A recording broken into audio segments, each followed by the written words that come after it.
Whether it's watching the flowers and bees or writing the plans for world peace, the latest exhibition at the Historic Dockyard is bringing a children's classic to Chatham. Award-winning children's book author and illustrator Michael Foreman has travelled the world researching and finding inspiration for his books. But yesterday he stopped over in Chatham for a workshop to inspire a special needs arts class from Rivermead School.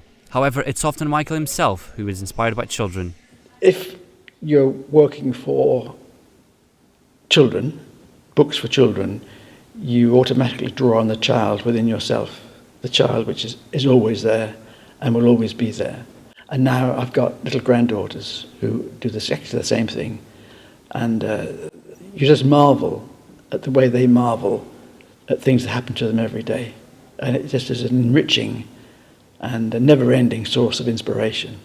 Much of Foreman's work is based in his own childhood, in particular his experiences of living through the war and having his house bombed during the night, a theme which has clearly stuck with him for many years after. But among his tales of inspiration for these artists-to-be, there's a special connection to Kent in one of his stories. But as a young man in the First World War, he set sail from Chatham on HMS Implacable to Gallipoli.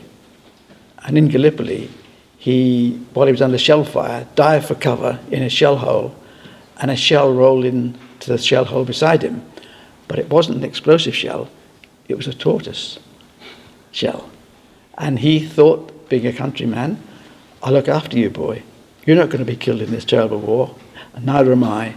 And he put him in his knapsack, smuggled it back onto HMS Implacable, and then took him home, and the tortoise lived with him for another 70-odd years in Suffolk. And so I met the tortoise that came all the way from the shell hole on a beach in Gallipoli.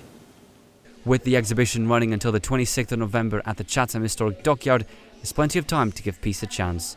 Dwight Diaz reporting for KMTV.